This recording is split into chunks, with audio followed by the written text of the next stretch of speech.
ஞான சம்பந்தரோடு தொடர்ந்து மதுரையிலே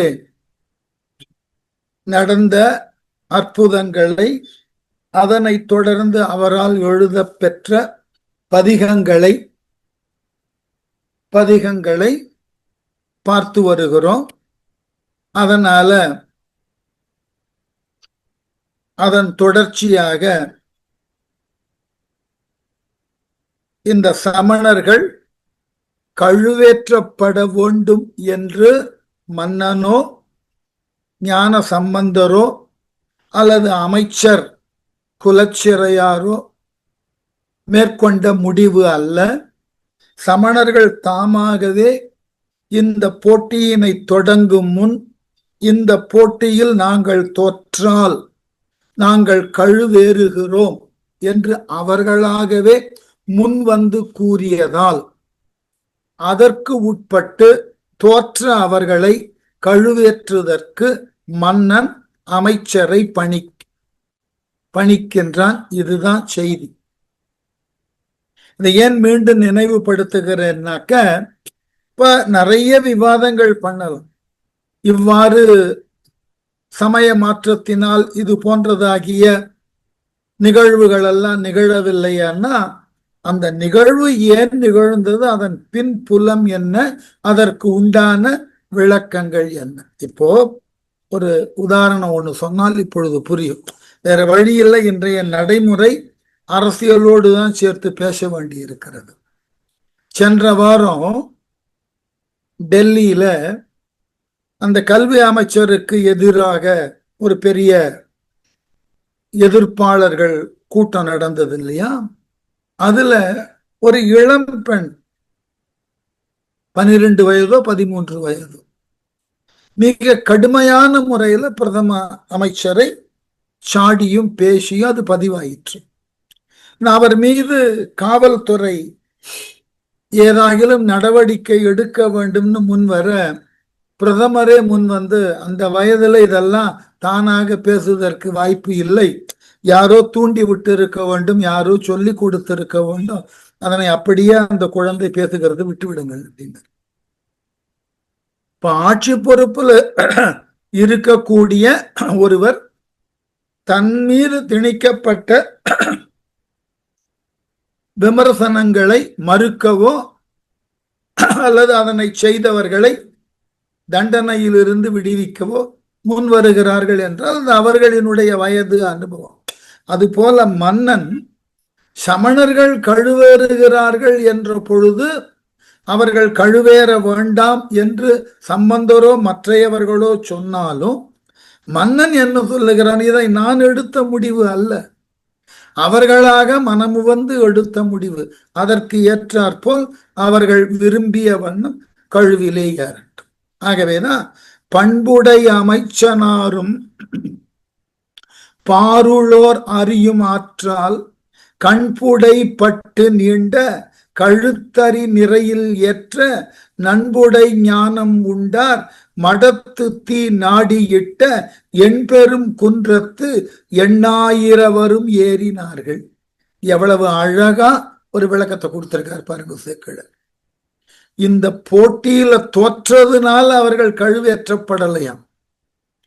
அவர்கள் செய்த மிகப்பெரிய குற்றம் எது என்றால், ஞான சம்பந்தரும் அவரது அடியார்களும் தங்கி இருந்த அந்த மடத்தினுக்கு அவர்கள் தீ வைக்க முன் வந்து தீ வைத்ததுதான் அது குற்றம். அது கொலைக்கு நிகரான குற்றம். அதற்குத்தான் இந்த தண்டனையாக நாம் கொள்ள வேண்டுமே ஒழிய, ஞான சம்பந்தரை எதிர்த்து மேற்கொண்ட அனல்வாதமோ புனல்வாதமோ அன்று சேக்கிழாருடைய வாதம். அதனாலதான் என்ன செய்கிறார், பண்புடை அமைச்சனாரும், பண்புடைன நல்ல நற்பண்புகளுக்கு உறைவிடமான குலச்சிறையர், பாருளோர் அறியும் ஆற்றால், உலகில் உள்ளவர்கள் எல்லோரும் காணக்கூடிய அளவிலே கண்புடை பட்டு நீண்ட கழுத்தறி நிறையில் ஏற்ற, அந்த கணுக்கள் இல்லாமல் முழுமையுமான அந்த மூங்கில்களை நெட்டு கழுக்களை நிரல் பட அமைத்து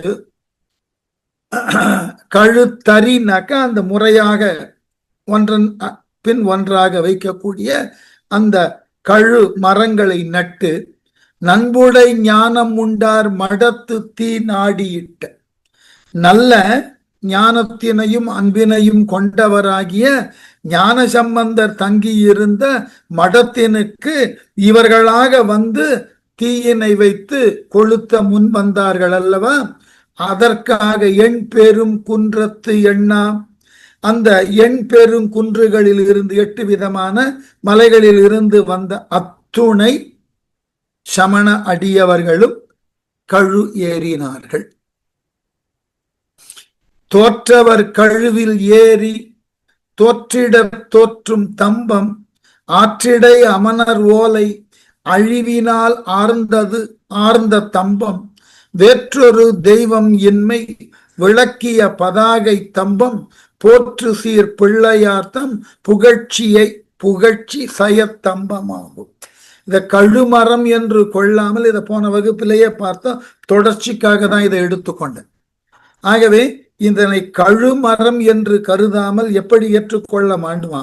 தோற்றவர் கழுவில் ஏறி தோற்றிட தோற்றும் தம்பம், சம்பந்தரோடு வாதத்திலே தோற்று அவர்களாக விரும்பி ஏறின அந்த கழுமரம், அது கழுமரம் மட்டுமன்றான், ஆற்றிடை அமனர் ஓலை அழிவினால் ஆர்ந்த தம்பம், ஆற்றோடு சமணர்களால் எழுதப்பட்ட ஓலை அழித்து செல்லப்பட அந்த புனல்வாதத்திலே சம்பந்தர் வென்றார் என்பதற்கு சாட்சியாக இருக்கக்கூடிய ஆற்றிலே அமணர்களால் எழுதிவிடப்பட்ட ஓலை சமணரோடு செய்த புனல்வாதத்திலே தோற்றார்கள் சமணர்கள் என்பதற்காக அந்த ஆரவாரத்தினால் நடப்பட்ட தம்பமா. வேற்றொரு தெய்வம் இன்மை விளக்கிய பதாகை தம்பம், சிவனன்றி ஏனைய பிற தெய்வங்கள் எல்லாம் இல்லை, சிவன் ஒருவனே முழுமுதற் தெய்வம் என்று உலகினுக்கு அறிவிப்பதற்காக நடப்பட்ட தம்பமாம் அந்த கழுமரங்கள். போற்று சீர் பிள்ளையார்த்தம் புகழ்ச்சி சயத்தம்பமாம், எல்லோராலும் போற்றப்படக்கூடிய ஞான சம்பந்தர் உண்மையான புகழுக்கு உரியவர் அந்த மதுரையம்பதியிலே பெற்ற வெற்றியினால் நடப்பட்ட தம்பமாம் அது என்று சொல்லி,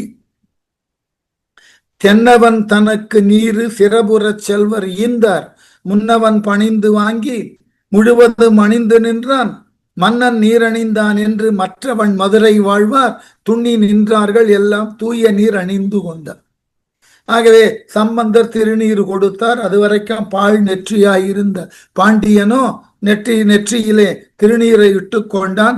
அவன் இட்டு கொண்டதை கண்டு பாண்டிய நாட்டில் இருக்கக்கூடிய அனைத்து மக்களும் திருநீரை இட்டு தங்களை சைவத்தினுக்கு உரியவர்களாக மாற்றிக்கொண்டார்கள். பூதிமை கணிந்து வேந்தன் புனிதனாய் உய்ந்த போது நீதியும் வேத நீதி ஆகியே நிகழ்ந்தது எங்கும் மேதினி புனிதமாக வெண்ணீற்றில் விரிந்த சோதி மாதிரம் தூய்மை செய்த அமன் இருள் மாய்த்தது அன்றே. அதாவது பூதிமை கணிந்து வேந்தன், ஞான பிள்ளையாராக விளங்கக்கூடிய பூதினா ஞானம். ஏற்கனவே பல முறை சொல்லிட்டேன், அனுபூதின்னு பார்த்தோம். ஆகவே கந்தர் அனுபூதினா பூதி என்ற சொல்லுக்கு ஞானம். பூதிமை கணிந்து வேந்தன், அதாவது ஞானத்தினை இயல்பாக கொண்டவராகிய ஞான சம்பந்தரால் அளிக்கப்பட்ட அந்த திருநீற்றினை புனிதனாய் உய்ந்த போது அந்த திருநீற்றினை உடலுக்கு மருந்தாக அணிந்து கொண்டானாம் மன்னன். அணிந்து கொண்டு நீதியும் வேத நீதியாகியே நிகழ்ந்ததெங்கும் மன்னன் தூயவனாக மாறியதோடு அவன் தூயவனாக தன்னை காட்டிக்கொண்ட பொழுது அரசியல் அறங்களும் வேதங்களிலே விதித்தப்பட்ட நீதிகளும் நாடு எங்கும் விளங்கலாயின. அதுவரைக்கும் சமண மதத்தின் நீதி மட்டுமே, சமணர்களால் சொல்லப்பட்ட ஒழுக்கம் மட்டுமே நீதி என்று இருந்த சூழல்ல உண்மையான அறநெறியும் வேதங்களிலே சொல்லப்பட்டிருக்கக்கூடிய நீதிகளும் அன்று முதல் பாண்டிய நாட்டிலே மக்களால் ஏற்றுக்கொள்ளப்பட்டது, மன்னனால் அங்கீகரிக்கப்பட்டது. சமண நீதிகள் எல்லாம் தோற்று போயின.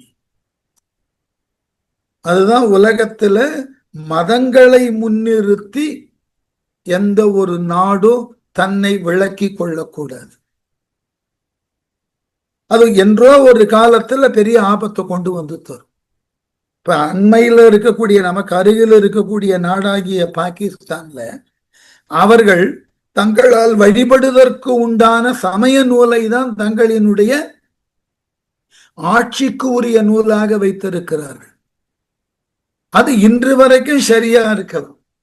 ஆனால் அந்த மதத்தினை மறுக்கவோ எதிர்க்கவோ முயலக்கூடிய ஒரு சாரார் அந்த நாட்டில் ஊடுருவக்கூடிய நிலை ஏற்பட்டால் அப்ப மதம் சார்ந்த சட்டங்கள் தோற்று போகும்.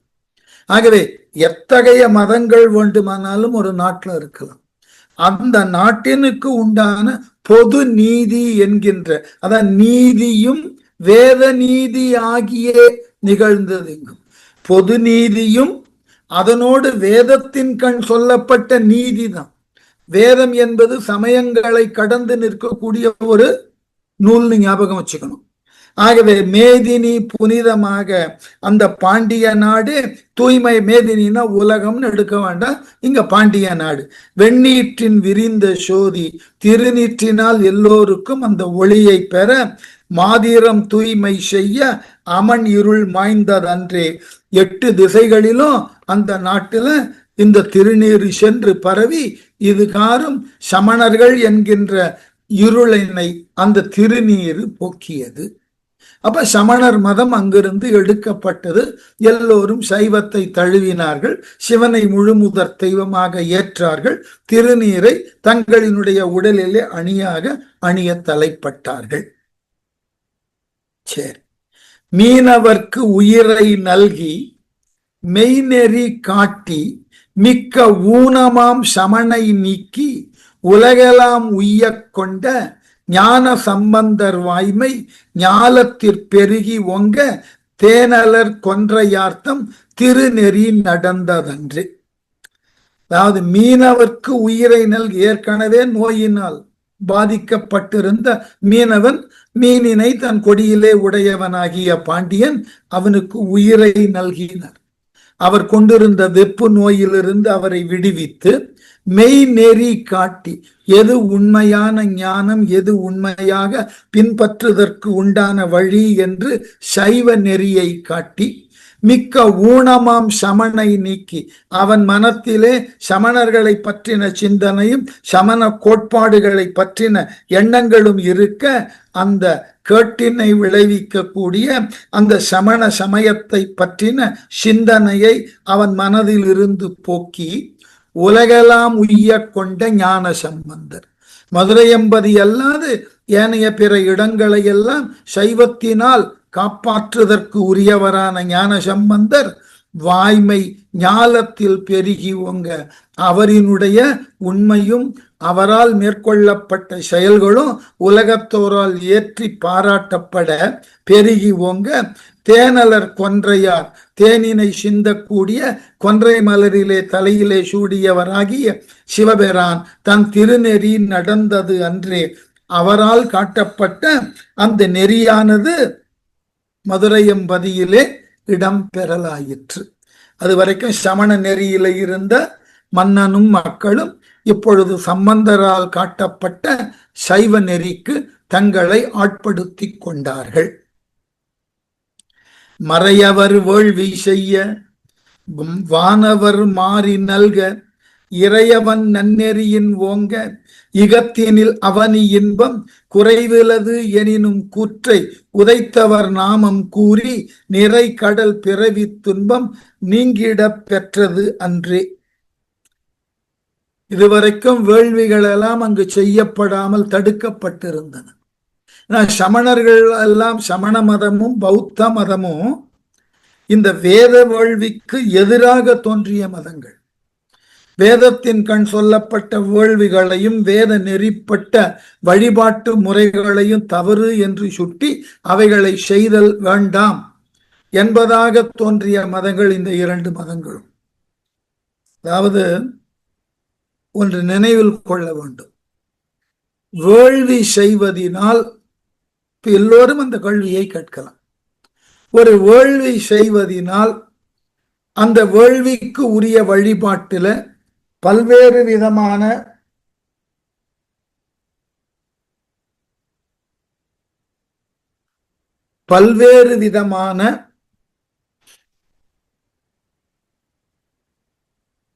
தேவர்களுக்கும்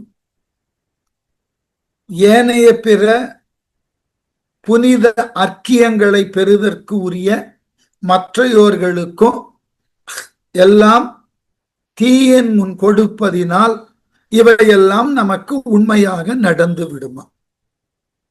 இன்னைக்கு எல்லோரும் கேட்கக்கூடிய பொதுவான கேள்வி. எரியக்கூடிய நெருப்புல இவைகளை எல்லாம் இட்டு நிரப்புகிறோமே, இவைகளை எல்லாம் இட்டு நெருப்பினிலே எரிக்கின்றோமே, இதனால் நன்மை விளையுமா? இன்றைக்கு இறை மறுப்பாளர்களிடமிருந்தும் ஏனைய பிறரிடமிருந்தும் இது போன்றதாகிய கேள்விகள் தோன்றிய வண்ணம் இருக்கிறது. இவைகளுக்கெல்லாம் ஒரு அடிப்படையான விளக்கம் கொடுக்கணும்னா, வேள்வி என்பது முறையாக இறைவனை வழிபடுவதற்கு உண்டானதோர் காரணின்னு சொன்னால்தான் வேள்வியை மக்கள் செய்தற்கு முன் வருவார்கள். ஆகவே இறைவன் பெயரால் அவைகள் சொல்லப்பட்டன ஒன்று. ஆனால் வேள்வியை செய்வதனால் என்ன நன்மைன்னு கேட்டா, அறிவியல் அடிப்படையில வேள்வியினுடைய தீயில நாம இடக்கூடிய அந்த எரிபொருள் இருக்கு இல்லையா, குச்சிகள் என்று சொல்லக்கூடிய சமித்துகள், அவைகள் எரிகின்ற பொழுது அதனால் ஏற்படக்கூடிய புகை பல்வேறு விதமான நோய்க்கிருமிகளை அவைகள் அழிக்கக்கூடிய ஆற்றல் பெற்றன. எல்லாவற்றினுக்கும் அடிப்படை ஒரு ஊர் என்றால் அந்த ஊரின் கண் வாழக்கூடிய மக்கள் முழுமையுமான சுகாதாரத்தோடும் ஆரோக்கியத்தோடும் வாழப்பட வேண்டும் என்பதுதான் அடிப்படை.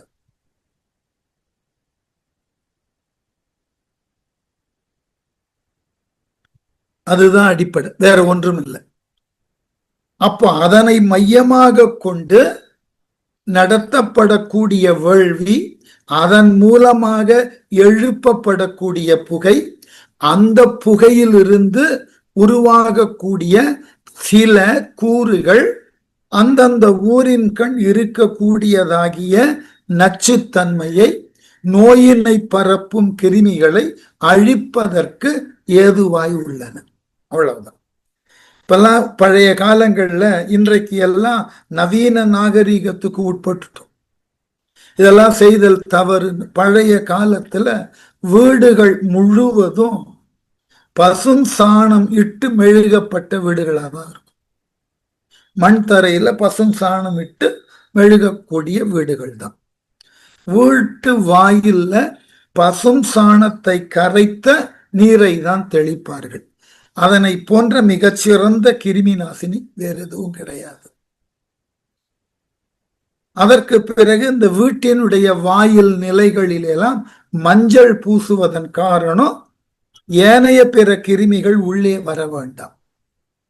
நம்முடைய முன்னோர்கள் ஒவ்வொன்றினுக்கும் ஒவ்வொரு விழாவினுக்கும் காப்பு கட்டுதல்னு ஒன்றை செய்வார்கள். அது ஊராகட்டும், வீடாகட்டும், கோவிலாகட்டும், காப்பு கட்டுதல். இன்னைக்கும் கிராமங்கள்ல போனீர்கள் என்றால் ஒன்றை அவர்கள் சொல்லுவார்கள். திருவிழா என்று காப்பு கட்டிவிட்டால் அந்த ஊரில் இருக்கக்கூடியவர்கள் வெளியூருக்கு போய் தங்கக்கூடாது. வெளியூரில் இருக்கக்கூடியவர்கள் காப்பு கட்டியதன் பின் இங்கு வந்து ஒரு காலத்துல வரவே கூடாதுன்னு இருந்தது, இப்ப வந்து தங்கக்கூடாது. இன்னமும் சில கிராமங்கள் இதை கடைபிடிக்கின்றன. என்ன காரணம்? காப்பு கட்டுதல் என்பது பல்வேறு விதமான நோய் எதிர்ப்பு ஆற்றலுக்கு உரிய செடிகளை கொண்டு அங்கங்கு கட்டி வைத்தார். அப்ப அந்த ஊர்ல விழா நடக்கின்ற பொழுது பல பொது இடங்கள்ல மக்கள் குழுமி ஒன்றாக செயல்படுவார்கள். அவர்களிடையே தொற்று வந்து விடக்கூடாது என்பதற்காக இந்த காப்பு கட்டுதல் விழா. அதே போல நம்முடைய தை மாத பொங்கலுக்கு முதல் நாள் போகி என்று பார்த்தீர்கள் என்றால் எல்லார் வீடுகளிலும் காப்பு கட்டுவார்கள். இந்த நாயுருவி, கிழுவை போன்று இருக்கக்கூடிய தழைகள்லாம் கடைகள்ல கொத்து கொத்தா கட்டியே விற்பார்கள். அதை கொண்டு வந்து வீட்டுல சொருகி வைப்பார்கள். காரணம் என்னவென்றால் அப்ப சூரியன் தன்னுடைய போக்கினை மாற்றிக்கொள்வதனால தோன்றக்கூடிய தட்பவெப்பத்துல பல்வேறு விதமான உயிரினங்கள், நோயினை பரப்பக்கூடிய உயிரினங்கள் தோன்றும். ஆகவே அதிலிருந்து நம்மை காப்பாற்றிக் கொள்ள, அது போல கடுமையான கோடை காலத்துல அம்மை போட்டும் அந்த அம்மை பரவக்கூடாது என்பதற்காக வேப்பிலை, மஞ்சள் இவைகளெல்லாம் கிருமி நாசினிகள். இத கடவுள் பெயர்ல சொன்னாதான் அவனவன் பக்தியோடு செயல்படும். அன்றைக்கு இதெல்லாம் அறிவியலாக சொல்லி விளக்குதல் என்பது அவர்களுக்கும் நேரமின்மை, இதை நின்று நிதானமாக கேட்பதற்கு வாய்ப்பும் இன்மை. இது செய், அவ்வளவுதான் முடிஞ்சு போச்சு. இப்படியாகத்தான் பல்வேறு விதமான செயல்களை உலக நன்மைக்காகவும் ஊரில் வாழ் மக்களின் நன்மைக்காகவும் இறைவன் பெயரால் செய்தார்கள். இறைவன் பெயரால் செய்தா யாரும் கேள்வி கேட்க மாட்டார். இதான் அடிப்படை. இந்த இறைவன் பெயரால் ஒன்று செய்யப்படுகின்ற பொழுது ஏதோ இதில் முன்னோர்கள் சில நல்லவற்றை சொல்லி இருப்பார்கள், அதை நாம் அப்படியே பின்பற்றுவது நல்லது, அவ்வளவுதான். அது ஏன் அதற்கு கேள்விகள் கூட கேட்கின்ற மரபு இல்லை. அதனால என்ன செய்தார்கள், இந்த மரபை அப்படியே சேக்கிழாரும் பின்பற்றுகிறார். ஆகவேதான் அந்த மறையவர் வேள்வி செய்ய இதுகாரும் சமணர்கள் வேள்வியினுடைய உள்ளீடான அர்த்தத்தை தெரியாமல் அதை தவறு என்று சொல்லி அதை செய்தல் கூடாது என்று வாழ்ந்தவர்கள். பின்னர் அந்த சமண மதம் அங்கிருந்து நீக்கப்பட்ட உடனே வேள்விக்கு ஓர் இன்றியமையாத இடத்தை கொடுத்து அந்த வேள்வியை மீண்டும் அங்கு செய்தற்கு முன்வந்தார்கள். வேள்வி செய்ய மறையவர்னா வேதங்களை கற்று அதன் வழி நிற்கக்கூடிய மறையவர்கள். மறைனா வேதம், மறையவர்னா வேதத்தை முழுமையுமாக கற்றுணர்ந்தவர்கள். வேள்வி செய்ய வானவர் மாறி நல்க, வானத்துல இருக்கக்கூடிய தேவர்கள் எல்லாம் மழையை கொடுத்து உதவினார்கள். இது அடுத்த விளக்கம். நமக்கு எப்படி ஒரு இடத்தில் மழை வருகிறது, மழையை தரக்கூடிய மேகங்கள் ஒரு இடத்தினுக்கு எவ்வாறு வந்து குவிகின்றனன்னு கொஞ்சம் நம்முடைய நிலவியல் நூலையும் அறிவியல் நூலையும் படித்தால் தெரியும். பூமியில ஒரு குறிப்பிட்ட இடத்துல வெப்பம் கூடுகின்ற பொழுது அந்த வெப்பம் கூடுவதினால் அந்த ஊரின் மேல் பரப்பில் இருக்கக்கூடிய காற்று அடர்த்தி குறைந்து மேல் நோக்கி சென்று விடுகிறது. அப்படிப்பட்ட சூழ்நிலையில மற்றைய பகுதிகளிலிருந்து இங்கு வெற்றிடத்துல அழுத்தத்தினை தர புறநிலையில் இருக்கக்கூடிய காற்றுகள் வேகமாக வர அவைகள் மேகத்தை கொண்டு வந்து சேர்த்து விடுகின்றன, மழை பொழிகிறது. இது அறிவியல் சொல்லக்கூடிய உண்மை. அப்போ ஒரு இடத்துல வெப்பத்தை கூட்டுவதற்கு மிகச் சிறந்த வழி எதுன்னா வேள்வி. அதுதான் பழைய இலக்கியங்கள்ல பார்த்தீர்கள் என்றால் 2 புகையை பற்றி எல்லா இலக்கியவாதியும் எழுதுவான். ஒரு பக்கம் மறையவர் வளர்க்கக்கூடிய வேள்வி புகைன்னுவான், இன்னொரு பக்கம் உழவர்கள் கரும்பஞ்சாரிலிருந்து உரிய அந்த வெள்ளத்தை எடுப்பதற்காக உண்டான ஆலை புகைன்னும். இந்த 2 புகையும் வானவெளியை நிறைத்திருந்ததுன்னு எழுதுவோம். அதை விட ஒரு படி மேல கற்பனைக்கு போய் அவ்வாறு அந்த புகைகள் நிறைத்திருக்க அவைகளை மேகம் என்று கருதி மயிலினங்கள் தங்கள் தொகையை விரித்து ஆடும்னு கற்பனையை நீட்டியிருக்கும். இது அந்த காலத்துல செயற்கையாக எதனையும் உருவாக்குறது கடினம். ஆகவே நாம் இருக்கக்கூடிய இடத்துல வேள்வியை செய்து வெப்பத்தினை உண்டாக்கினால் அது காற்று மண்டலத்தை விரிவடைய செய்து அங்கு காற்று இல்லாமல் போக்கும். பிற இடங்களிலிருந்து காற்று அழுத்தத்தோடு உள்ள வரும், அதனோடு மேகம் வரும். இதெல்லாம் அறிவியல் முடிவுகள். இதெல்லாம் அவர்களுக்கு தெரிந்திருந்ததான்னு கேட்டா தெரியாமல் வேள்வியை வளர்னு சொல்ல மாட்டான். அதனால இகத்தினில் அவனி இன்பம் குறைவிலது எனினும், ஆகவே தேவர்கள் மழையை தர இறைவனுடைய நன்னெறியினால் எல்லோரும் ஒருதன்மை தாக வாழ அந்த பதியில எந்த விதமான குறையும் இல்லாமல் இருக்க கூற்றை உதைத்தவர் நாமம் கூறி யமனை இடது காலால் உதைத்தவனாகிய சிவபெருமானினது திருப்பெயரை கூறி நிறைகடல் பிறவி துன்பம், நிறைந்த கடலினது வெள்ளத்தை போல் இருக்கக்கூடிய நம்முடைய பிறவி, அவ்வளவு பிறவி எடுத்திருக்கோம். இன்னும் எவ்வளவு பிறவி எடுக்க போறோமோ தெரியாது. அத்துணை அளவுக்கு பிறவியை எடுத்துள்ள நாம் நிறைகடல் பிறவி துன்பம் நீங்கிட பெற்றது அன்றி. அதுகாரும் அந்த நகரில அந்த பாண்டிமா தேயத்தில் இதுகாரும் இருந்த துன்பங்கள் எல்லாம் நீங்கி எல்லோரும் நிறைவானதோர் வாழ்வினை பெறுவதற்கு முன் வந்தார்கள். அதற்கு உண்டான வழிமுறையை சம்பந்தர் செய்து கொடுத்தார். அங்கையர் கண்ணி தன்னோடு ஆளவாய் அமர்ந்த அண்ணல் பங்கையச் செய்ய பாதம் பணிவன் என்றெழுந்து சென்று பொங்கொழி சிவிகை ஏறி புகலியர் வேந்தர் போந்தார் மங்கையர் கரசியாரும் மன்னனும் போற்றி வந்தார். சரி, எல்லாம் நடந்து முடிந்தது. இனி எல்லா இடங்களிலும் சைவம் மேலோங்கியது. இத்தகு ஒரு போட்டியினை நடத்துவதற்கும் அதில் தான் வெற்றி பெறுவதற்கும் தனக்கு உரிய வாய்ப்பினையும் வெற்றியினையும் தந்து உதவின இறைவனை வணங்க வேண்டும் என்ற எண்ணத்தோடு சம்பந்தர் அந்த அரண்மனையிலிருந்து தனக்கு உரிய பல்லக்கில் ஏறிக்கொண்டு ஆலவாய் என்று சொல்லக்கூடிய மதுரை கோவிலினுள்ளே சென்று இறைவனை வணங்குவதற்காக செல்லத் தொடங்கினார்.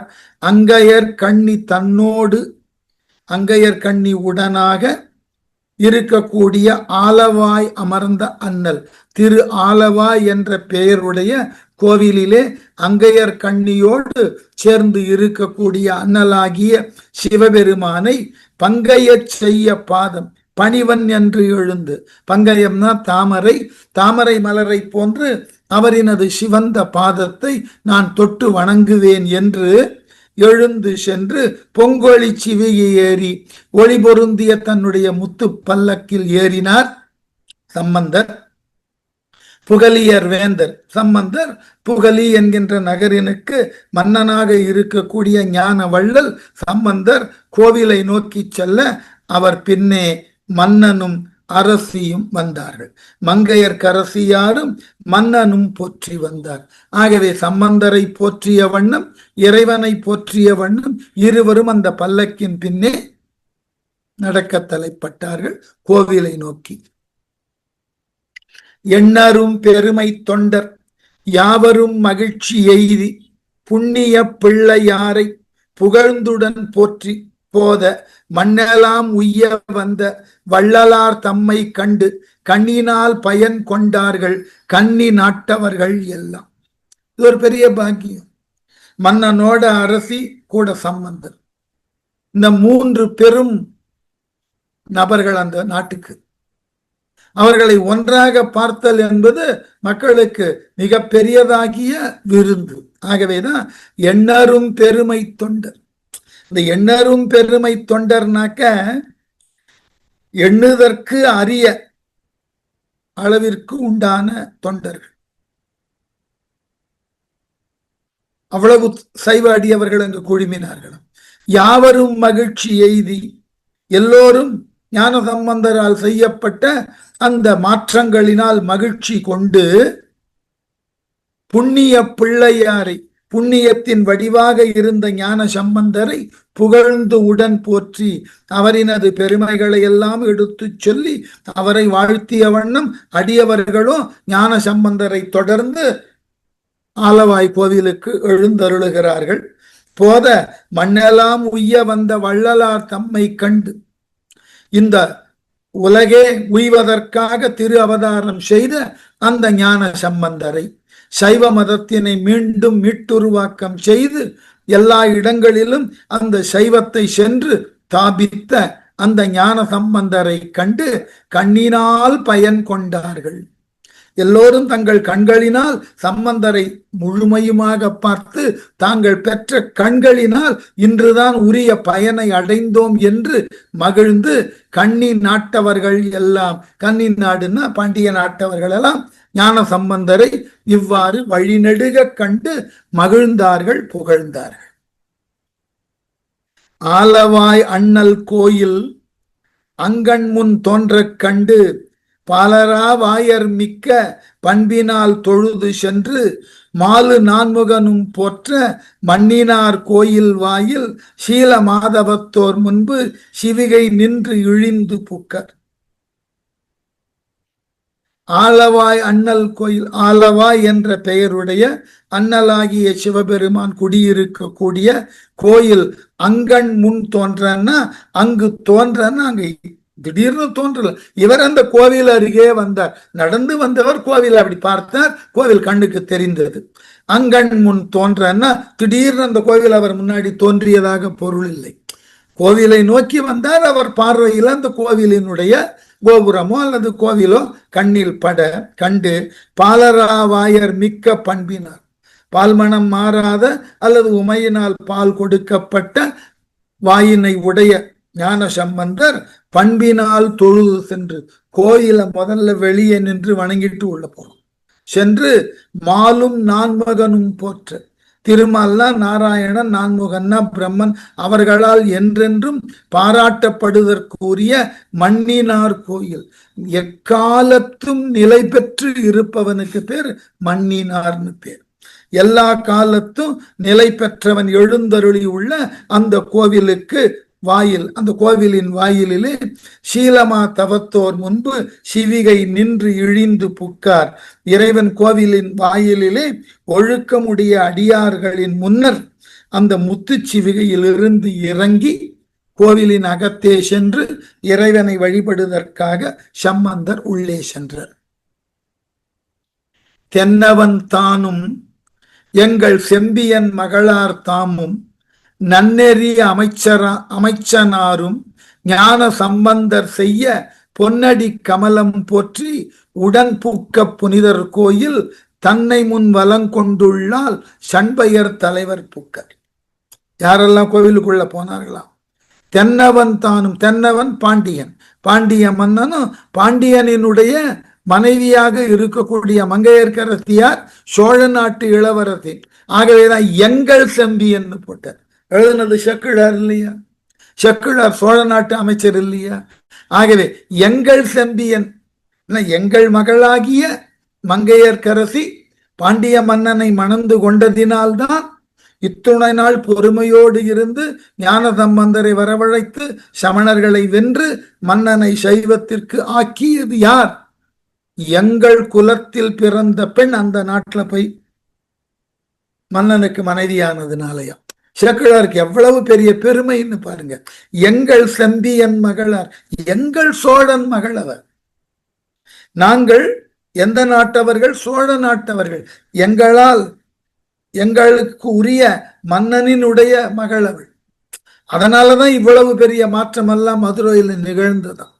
ஆகவே தாமும் நன்னெறி அமைச்சனாரும் நல்ல வழிமுறைகளிலேயே நின்று செயல்படக்கூடிய அமைச்சராகிய குலச்சிறையாரும் ஞான சம்பந்தர் செய்ய அவர் ஞான சம்பந்தரும் சென்று என்ன செய்தார்கள்? ஞான சம்பந்தரின் செம்மையான அழகிய திருவடிகளை போற்றி செய்ய பொன்னடி கமலம் போற்றி, சிவந்த செய்யன்னா சிவந்த பொன் போன்று ஒளிரக்கூடிய அந்த ஞான சம்பந்தரினது திருவடிகளை வணங்கி உடன் புக புனிதர் கோயில். சம்பந்தர் நுழைந்த கோவிலுக்குள்ள இந்த மூவரும் நுழைந்தார்கள். தன்னை முன் வலங்கொண்டு உள்ளால், அந்த புனிதரான திருக்கோவிலில் நுழைந்த ஞான சம்பந்தர் தன்னை முன்வலம் கொண்டு, தன் ஐன்னு பிரிக்கணும், தன்னுடைய தலைவனாகிய சிவபெருமானை வலமாக கோவிலுக்குள்ள வலமாக தான் சுற்றணும். யாருக்கான தெரியுமா ஏன் வலமா சுற்றணும்னு? ஏன் கோவில்ல இடமா சுற்றக்கூடாது? நம்ம முன்னோர்கள் எவ்வளவு யோசனையோடு செய்திருக்கிறார். பூமி தன்னை இடமாக சுற்றி கொள்ளுகிறது. அப்ப அந்த பூமியில உங்களுக்கு எந்த விதமான பாதிப்பும் இருக்கக்கூடாதுன்னா சுற்றும் போது நீங்க வளமா சுற்றும். அப்ப உங்களால நிதானமா சுற்ற முடியும். அதற்குத்தான் வலச்சுற்றை வைத்தார். பூமி தன்னைத்தானே இடது பக்கம் சுழலுகிறது. அதனுடைய நேர் எதிர் மாற்றத்துல நாம நம்முடைய சுழற்சியை செய்தால் நமக்கு தலை சுத்தாது. அதனால அந்த கோவிலினை வலமாக சுற்றி வந்து ஷண்பையர் தலைவர் புக்கார், ஷண்பை என்கின்ற சீர்காழி பதியின் தலைவராகிய ஞான சம்பந்தர் அவர் உள்ள போய் சிவபெருமான் இருந்த கருவறையை வலமாக சுற்றி வந்தார். பிரதட்சணமா சுற்றி வந்தார். கைகளும் தலை நீர் மீது ஏற கண்ணில் ஆனந்த வெள்ளம் மெய்யலாம் பொழிய வேத முதல்வரை பணிந்து போற்றி ஐயனே அடியேனை அஞ்சல் என்று அருளவல்ல மெய்யனே என்று வீடு ஆலவாய் விளம்பலுற்றார். ஞான சம்பந்தர் அப்படியே கேட்டார். என்ன வீடு ஆலவாய் என்கின்ற ஒரு பதிகத்தை அங்க பாடுறார். அந்த பதிகம் மிக அழகானது ஒரு பதிகம். அந்த பதிகத்துல பாடுறதுக்கு முன்னாடி என்ன நினைத்தாராம்? கைகளும் தலை மீது ஏற, அந்த கருவறையை சுற்றி வரும்போதே தலை மீது 2 கைகளையும் அப்படியே குவித்து கொண்டார். கண்ணில் ஆனந்த வெள்ளம். சிறார் சம்பந்தர் வயதுல சிறியவர், குழந்தை. அவர் கண்ணில் ஆனந்த வெள்ளம். ஏன்? என்னையும் ஒரு பொருளாக நினைத்து உன்னை நிலைநிறுத்தி கொள்ள என்னை கருவியாக்கி இந்த சமணர்கள் முன் வாதங்களை செய்தற்கு என்னை உள்ளின்று ஊக்கப்படுத்தி, ஆனால் பெற்ற வெற்றியின் பெருமையும் புகழும் எனக்காக வந்தது. என்னுள்ளிருந்து செய்தவன் நீ, ஆனால் அதை உனக்கு உரிய புகழாக கொள்ளாமல் செய்யக்கூடிய கருவியாகிய என்னை எல்லோரும் புகழ்ந்தார்கள். இது யாருக்கு கிடைக்க இந்த வாய்ப்பு? ஆகவேதான் கண்ணில் ஆனந்த வெள்ளம். என்னுள்ளிருந்து என்னை இயக்கியவன், எனக்கு உண்டான போராட்டங்களை நல்ல முறையிலே நடத்தி வெற்றி கொடுத்தவன் நீ. மாறாக அந்த வெற்றியினை நீ அனுபவிக்காமல் எனக்கு கொடுத்திருக்கிறாய். அதனால ஏற்பட்ட ஆனந்த கண்ணீர். யாரேனும் தனக்கு ஏற்பட்ட வெற்றியை அடுத்தவனுக்கு கொடுப்பானா? நீங்க அண்மையில பார்த்த ஒரு நிகழ்ச்சி ஞாபகம் இருக்கும்னு நினைக்கிறேன். ஒரு உலக தடகள போட்டியில ஓட்ட போட்டி. அதுல முன்னாடி ஓடிக்கொண்டிருந்தவர் வெற்றி கோட்டு கிட்ட வரும்போது அவருடைய தசை பிடிப்பு ஏற்பட்டு விட்டது. அவரால் ஒரு அடி கூட எடுத்து வைக்க முடியாம கீழே துவண்டு விழுந்துட்டு, அவருக்கு பின் ஓடி வந்த 2ஆம் தகுதிக்கு உரிய அளவிலே ஓடி வந்தவர் தனக்கு முன் ஓடி சென்றவர் விழுந்தாரே, நாம் உடனே அவரை தாண்டி ஓடிவிட்டால் நமக்கு முதலிடம் கிடைக்கும் அல்லவா என்று எண்ணாமல் தன் முன்னே ஓடியவரை அவர் கீழே விழுந்திருப்பதை கண்டு அவரை கைகளிலே தூக்கி கொண்டு ஓடினார். இந்த மாதிரியான மனோநிலை ரொம்ப அரிது. அதுவும் மானுடர்கள்ட்ட ரொம்ப அரிது. மற்றவரினது வருத்தத்தை போக்க நாம அதற்காக சிறிது வருந்தினாலும் பரவாயில்லை, அவர்களினது முழுமையுமான வருத்தத்தை நீக்கலாம்னு நாம தெரிந்திருந்தும் முயற்சி செய்ய மாட்டோம். நமக்கு கொஞ்சம் கட்டம் வரும், இருக்கட்டுமே, ஆனால் நாம் செய்யக்கூடிய உதவி அவருக்கு ரொம்ப பெரியதாக இருக்கும். அதுதான் அடிப்படை. அதை புரிந்து கொண்டுதான் நீங்க எழுதுறார். ஆகவே கண்களில் எல்லாம் அப்படியே ஆனந்த கண்ணீர் அவருக்கு. சிவபெருமானுக்கு உண்டான வெற்றி, நான் செய்தது அனல்வாதமோ புனல்வாதமோ, அந்த வாதத்தினை வெற்றிகரமாக தொடங்கியது நான் என்றால் உரிய முறையிலே அதை முடித்து கொடுத்தல் இறைவன் தானே, அவனுக்குத்தான் அந்த பெருமை இருக்கணும். அதற்கு பதிலாக என்னை இந்த உலகம் புகழுகிறது, அதனால கண்கள்ல ஆனந்த வெள்ளம். சிவனே உன் அருளால் எனக்கு இப்படி ஒரு பெருமை பார். ஆகவே வெள்ளம் மெய்யலாம் பொழிய அந்த கண்களிலிருந்து பெருக்கெடுத்த ஆனந்த கண்ணீர் உடலெல்லாம் இவரை நினைக்க வேத முதல்வரை பணிந்து வேதங்களுக்கு எல்லாம் முதன்மையானவனாகிய அந்த சிவனை பணிந்து போற்றி ஐயனே அடியேனை, ஐயனே தலைவனே அடியேனை, அடியேன் உன்னுடைய தொண்டனாக உள்ள என்னை அஞ்சல் என்று அருளவள் அச்சம் கொள்ளாதே, எல்லாம் நான் இருந்து உனக்காக உன் வாயிலாக செய்து கொள்ளுகிறேன் என்று மெய்யனே என்று நீ எல்லாவற்றையும் கடந்து நின்ற உண்மை தன்மைக்கு உரியவன் என்று வீடு ஆலவாய் விளம்பலுற்றார். அந்த வீடு ஆலவாய்னா வீடு ஆலவாய் என்று தொடங்கக்கூடிய பாட்டு ஒன்று, அதை அங்கு பாடினார். அதோடு மட்டுமில்லாமல் எனக்கு உரியதாகிய ஆட்கொள்ளுதல் என்பது உனது அருளால் கிடைத்தது, ஆகவே இது அத்தகைய தலம் என்று சொல்லி அங்க வீடு ஆலவாய் என்று தொடங்கக்கூடிய ஒரு அழகான பதிகத்தை பாடி அருளினார்.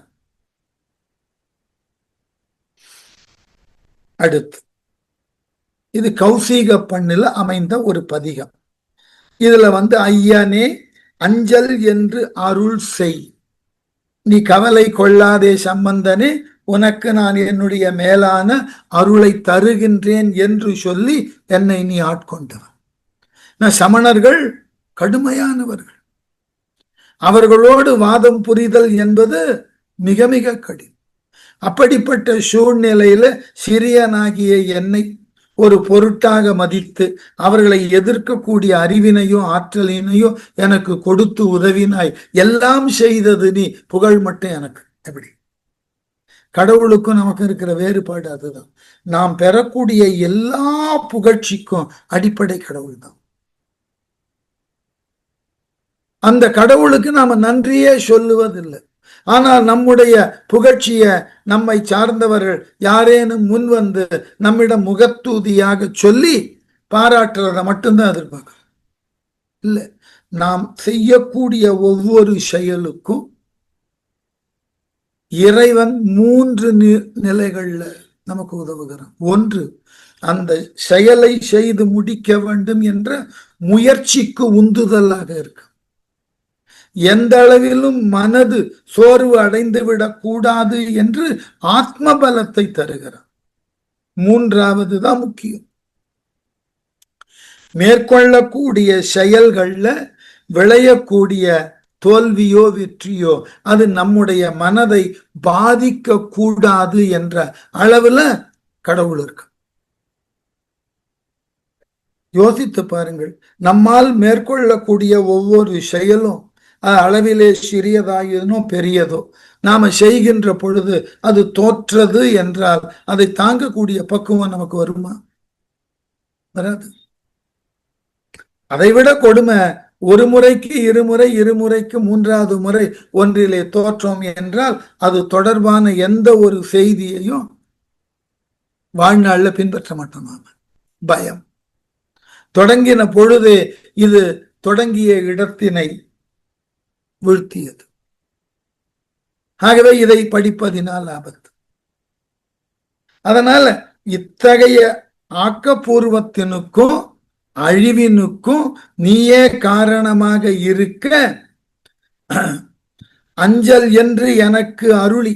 என சமணர்கள் இவர்களோடு வாதம் செய்து வெல்லுதல் என்பது பெரிய கடினம். நீயோ குழந்தை, அப்படிப்பட்ட சூழ்நிலையில நீ வெற்றி பெறுவாய் என்று எனக்கு அருளினை செய்து மெய்யனே என்று வீடு ஆலவாய் விளம்பலுற்றார். ஆகவே வீடு ஆலவாய் என தொடங்கும் பாட்டுல மேலும் தனது கருத்தை முழுமையுமாக வெளியிடுகிறார். எப்படி?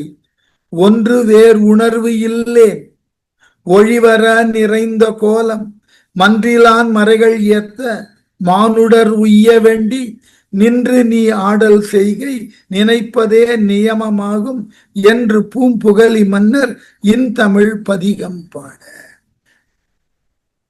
எல்லோருக்கும் நன்மை கிடைக்க வேண்டும்னா அந்த நன்மையை பெறுதற்கு உண்டான வழிமுறைகள்ல ஒன்று இறைவனை பக்தியோடு பரவுது. அதனாலதான் ஒன்று வேறு உணர்வு இலேன், பற்றுதற்கு உரிய வேறு உணர்வு எனக்கு எதுவும் கிடையாது. நான் இனி எந்த பற்றினை கொண்டும் வாழுவதற்கு தயாரா இல்லை. இல்லை எனக்கு முதல்ல நான் எதன் மீது பற்று வைப்பது? அந்த பற்றினை தோற்றுவிப்பதற்குண்டான பொருள் எதுவும் உலகத்துல இல்லை. நம்ம எங்க தவறு பண்ணுகிறோம்னு கேட்டா, நமக்கு எந்த ஒரு முடிவையும் do or do not do அப்படின்ற கோட்பாட்டுக்கு வர்றதே இல்லை. நான் இதை செய்வேன், இல்லை நான் செய்ய மாட்டேன். இதுல மூன்றாவது நிலை இருக்கு. அதை செய்வதற்கு உண்டான வழிமுறைகள் சிலவற்றினை கொண்டு நான் முயன்று பார்க்கிறேன். மெய்ஞானத்துல முயற்சி என்பது இரண்டாம் பட்சம். ஞாபகம் வைத்துக் கொள்ளும். மெய்ஞானத்தை அடைய வேண்டும்னா அதற்கு முயற்சி என்பது இரண்டாம் பட்சம். இப்ப என்ன செய்யலாம்? உன்னை ஒப்புக்கொடு, சரண்டர் ஆகிடு, முடிஞ்சு போச்சு. நீ வேறு எந்த விதமான சாத்திரங்களை கற்க வேண்டாம். தோத்திர நூல்களை கற்று இறைவனை அப்படியே பாடி பரவி புகழ வேண்டாம். இதெல்லாம் ஒண்ணும் வேண்டாம். உன்னை நீ உரிய வழிபாட்டினுக்கு ஏற்றவனாய் காட்ட வேண்டும்னா நான் சிவனடியான் என்று சொல்லி வேறு எந்த எதிர்பார்ப்பும் இல்லாமல் இருந்துவிடு. அதுதான் பற்றுதற்கு வேறு எந்த ஒரு உணர்வும் இருக்கக்கூடாது. அந்த உணர்வு இருந்தால் என்ன ஆகும்? அது கிடைக்கவில்லையேன்னு கவலை, அது கிடைக்க வேண்டும் என்கின்ற அளவுல முயற்சி, அதற்கு இடைஞ்சலாக இருக்கக்கூடிய பகுதிகள் எல்லாம் கையூட்டு கொடுக்கக்கூடிய வழக்கம். அதற்கு பதிலாக இது நான் தெரிந்து கொள்ளப் போகிறேன், இறையருள் இருந்தால் தெரிந்து கொள்வேன், இல்லை என்றால் யாரோ ஒருவர் தெரிவிக்க வருவார், முடிஞ்சு போச்சு. இவற்றையெல்லாம் நாம காசு பணம் கொடுத்துதான் பெற வேண்டும்னா அது முறை அல்ல. அதுதான் சொன்னார், ஒன்று வேறு உணர்வும் இல்லை, நான் வேறு எந்த உணர்வினுக்கும் உட்படல.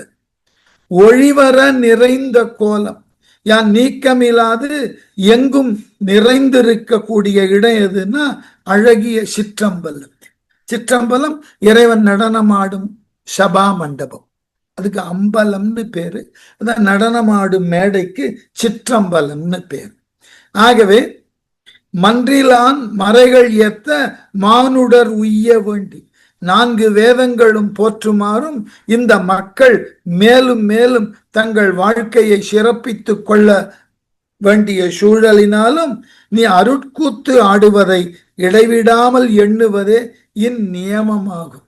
ஆகவே முதல் மானுடர் உய்ய வேண்டி நின்று நீ ஆடல் செய்கை நினைப்பதே நியமமாகும். இறைவனது திருநடனத்தை பார்த்தல் மட்டுமே போதும், வேற ஒன்றும் பண்ண வேண்டாம், வேற எந்த சிந்தனையும் கொள்ள வேண்டாம். அந்த இறைவனை அடைவதற்கு நம்ம முன்னோர்கள் முயன்று பெற்ற வழியில ஒரு வழி, இறைவனை கண்ணுற்று ஆனந்தத்தினால கூத்து அதை பார்த்து கொண்டிருந்தால் போதும். ஆகவே நின்று நீ ஆடல் செய்கை நினைப்பதே, அதை ஒரு நியமமா வைத்துக்கொள். அதை ஒரு முறையாக, அந்த வெள்ளி அம்பலத்துல அவன் நடனம் ஆடுகிறானா அவனை சென்று அனுதினமும் தரிசிக்கணும். என்னுடைய குறையெல்லாம் சொல்ல வேண்டாம், அவனை அவனின் கண் உண்டான நிறைவை சொல்லி வழிபாடு செய்வோம்.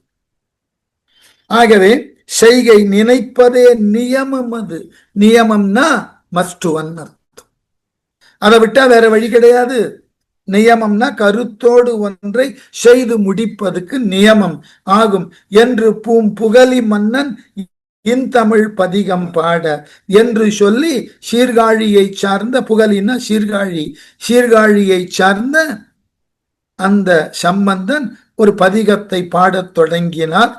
அதுதான் இந்த வீடு ஆலவா என வரும் திருப்பதிகத்துல 6வது பாடல்ல கூடு ஆலவாயிலாய் நின்று அங்கி ஆடலே நினைப்பதே நியமமே என வரும் கருத்தை இங்கு இறைவன் அருள் பெற வேண்டுமா, அவன் குடிகொண்டு இருக்கக்கூடிய கோவிலுக்கு போய் உன்னால் இயன்ற தொண்டை செய்போது. வேற ஒண்ணும் பண்ண வேண்டாம். உனக்கு எது இயலுமோ, உனக்கு போய் அந்த கோவிலை சுத்தம் பண்ண முடியுமா, போய் சுத்தம் பண்ணி கொடு. பெருக்கி நீர் தெளித்து மெழுகி கொடு. உனக்கு கோலம் போட தெரியுமா, கோவில்ல போய் கோலம் போடு.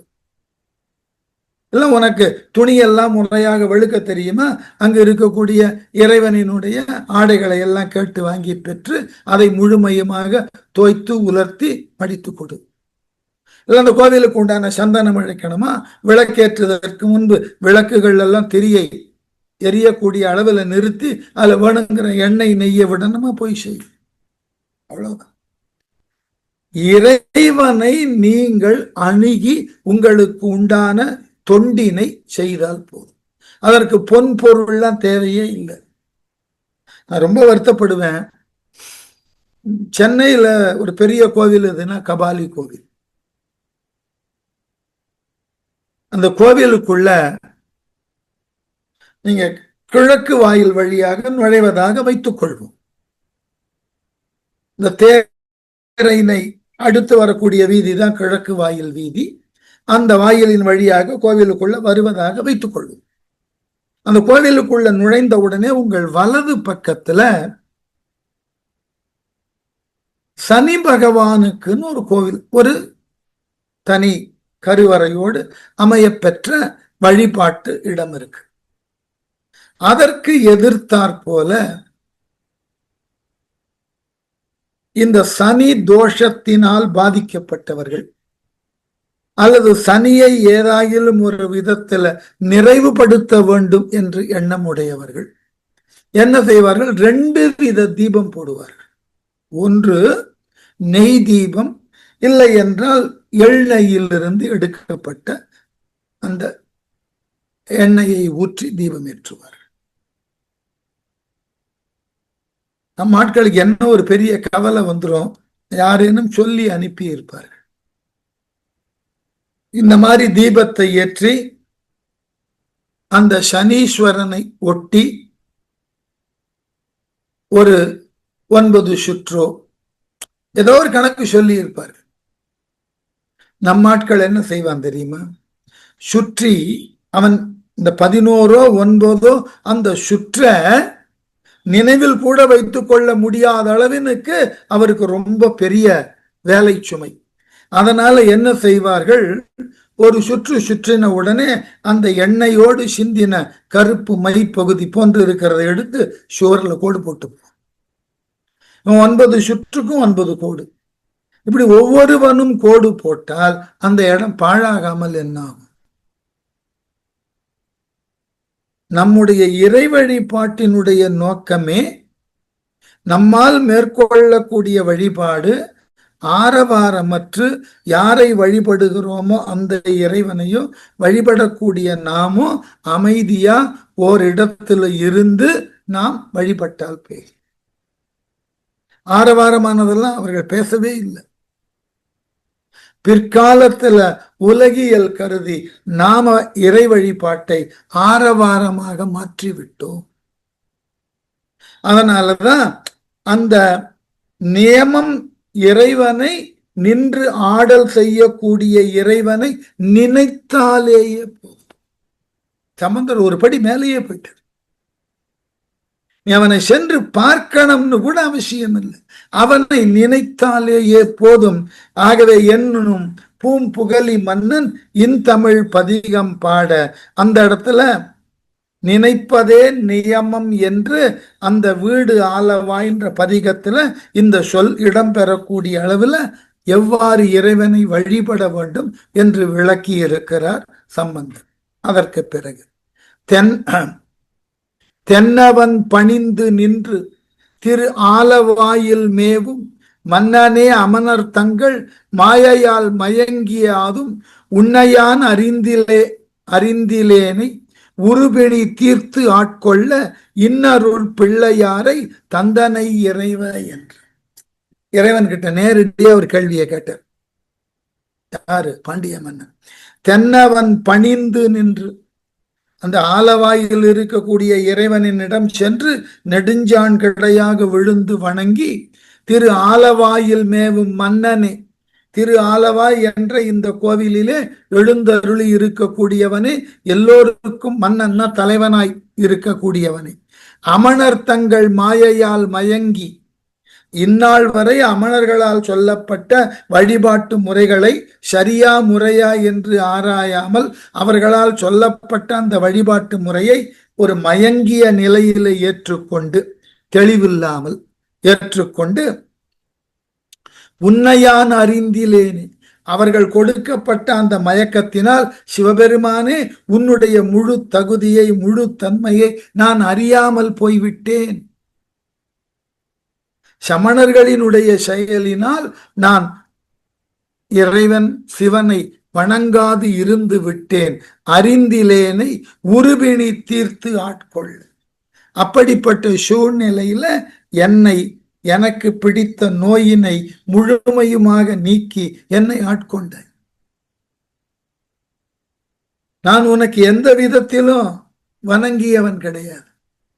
இந்நாள் வரை சமண அடியவர்களால் சொல்லப்பட்டதை மட்டுமே கேட்டு நான் வாழ்க்கையை நடத்தி வந்தவன்.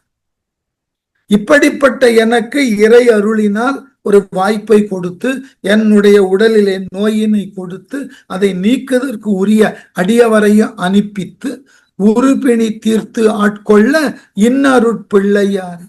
அப்படிப்பட்ட பிணியினை, என்னுள் தோன்றின அந்த பிணியினை நீக்கி என்னை உன் பால் சேர்ப்பதற்கு உரிய செயலிலே ஈடுபடு என்று பிள்ளையாராகிய ஞான சம்பந்தரை மதுரையம்பதிக்கு எழுந்தருளச் செய்தாய் நீ. சம்பந்தர்னு ஒருவர் மதுரைக்கு வரலன்னா இன்னமும் பாண்டிய மன்னன் சமணமானார். ஆகவே நான் செய்த தவறுகளையெல்லாம் பொறுத்து கொண்டு, என் மீது கருணை கொண்டு, நான் அந்த சமணத்திலிருந்து சைவத்திற்கு வர வேண்டும், அப்பொழுது என் உடலினது உபாதைகளும் நோய்களும் நீங்க வேண்டும் என்று மன்னன் நல்ல விதமாக மதுரையிலே வாழ வேண்டும் என்பதை உறுதி செய்ய சம்பந்தன் என்கின்ற ஒருவனை படைத்து அவனை மதுரை நோக்கி வரச் செய்து அவனால் மேற்கொள்ளப்பட்ட வாதத்தில் அவனுக்கு வெற்றியை கொடுத்து அந்த பாண்டிய நாடும் மக்களும் அந்த சிக்கலில் இருந்து, சமண மதத்தில் இருந்து விலகி சைவத்தினிலே சேருவதற்கு வாய்ப்பை கொடுத்தாய். இப்படிப்பட்ட வாய்ப்பினை தந்தனை இறைவா என்று, இறைவன் தான் இவ்வளவு பெரிய வாய்ப்பையும் எனக்கு கொடுத்திருக்கிறான் என்று பாண்டிய மன்னன் மகிழ்ச்சி அடைந்தான். சீருடை பிள்ளையாரும் சிறப்புடை அடியாரோடும் காரினில் பொலிந்த கண்டத்து இறைவர்த்தாள் வணங்கி காதல் அருள் பெற்று போற்றி அங்கு நின்று அரிது நீங்கி ஏரியல் மடத்தின் உள்ளால் இனிது எழுந்து அருளி புக்கர். சீருடைய பிள்ளையாரும் பாண்டியன் வணங்கி எழுந்ததற்கு பிறகு சிறப்பினை உடைய ஞான சம்பந்தரும்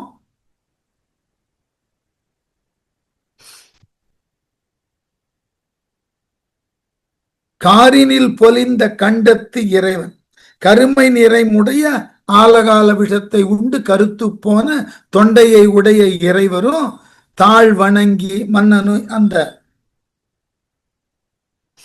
சம்பந்தரை போன்று ஆலவாயில் குடிகொண்டுள்ள இறைவனை வணங்கி ஆரருள் பெற்று போற்றி, இறைவனினுடைய அரிய அருளை பெற்று போற்றி அங்கு நின்று அரிது நீங்கி, அந்த கருவறையிலிருந்து விலக முடியாமல் விலகி, இன்னும் அங்கேயே இருக்கணும்னு ஆசை, எவ்வளவு நேரம் நிற்பது, நீங்கி ஏரியல் மடத்தின் உள்ளாள். ஆகவே அந்த ஏரியல் மடத்தின் உள்ளாள்னாக்க அரிதி நீங்கி, ஏறுன்னா அழகு, அழகு நிறைந்த அந்த சம்பந்தர் இருந்த மடத்தினுக்கு சென்று உள்ளால் இனிது எழுந்து அருளி புக்கார், அழகு நிறைந்த திருமடத்தின் கண்ணே புகுந்து சம்பந்தரும் எல்லோரும் இருக்கிறார்கள். இனி என்ன என்பதை மதுரையினுடைய காட்சி இதோடு முடிகிறது என்று, அப்புறம் மதுரையிலிருந்து சம்பந்தர் மேலும் எங்கு பயணப்படுகிறார் என்பதை அடுத்த வகுப்புல தொடர்ந்து பார்ப்போம். நன்றி.